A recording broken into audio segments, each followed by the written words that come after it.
আসসালামু আলাইকুম ওরহমতুল্লাহি ওয়াবারাকাতুহ। আজকের এই ভিডিও এই সমস্ত লোকদের উদ্দেশ্যে যারা কোনো ঘটনার সত্যতা যাচাই বাছাই না করেই মানুষের সম্মান নিয়ে খেলা শুরু করে দেন। বিশেষ করে যদি কোনো আলেমুলামা পেয়ে যান তাহলে তো আর কথাই নেই। একটি ছবি, একটি ভিডিও, একটি গুজব দেখেই অনেকেই বিচারক সেজে যান। এরপর শুরু হয় গালিগালাজ, ট্রল করা, চরিত্র হনন, নানা রকমের নানা ধরনের নোংরা কথাবার্তা।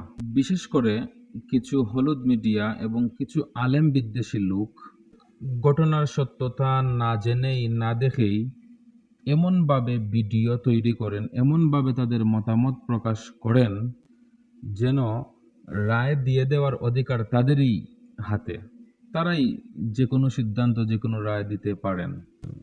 কিন্তু প্রশ্ন হলো, পরে যদি প্রকাশ পায় যে বাস্তবতাটা ভিন্ন ছিল, তখন সেই অপবাদ, সেই মানহানি, সেই পরিবারের কষ্টের দায়ভার কে নেবে? অথচ এই হুজুরের সাথে কে ছিলেন? নিজের স্ত্রী, নিজের মা, নিজের বোন। চিকিৎসা করতে গিয়ে রাত অনেক হয়ে যাওয়ায় তারা হোটেলে আশ্রয় নিয়েছেন, হোটেলে রাত্রি যাপন করেছেন। কথা হলো, আপনার সাথে মতের অমিল থাকতেই পারে, আপনি সমালোচনাও করতে পারেন, কিন্তু বিদ্বেষের কারণে মিথ্যা প্রচার করা, যাচাই বাছাই ছাড়াই মিথ্যা অপপ্রচার করা, মিথ্যা তথ্য ছড়িয়ে দেওয়া, একজন মানুষের সম্মান নষ্ট করা কখনোই গ্রহণযোগ্য নয়। ভিউ, লাইক, শেয়ার আর ভাইরালের নেশায় সত্যকে বিকৃত করা, এটা কোনো সাংবাদিকতা নয়, এটা মানুষের সাথে রীতিমতো অন্যায়।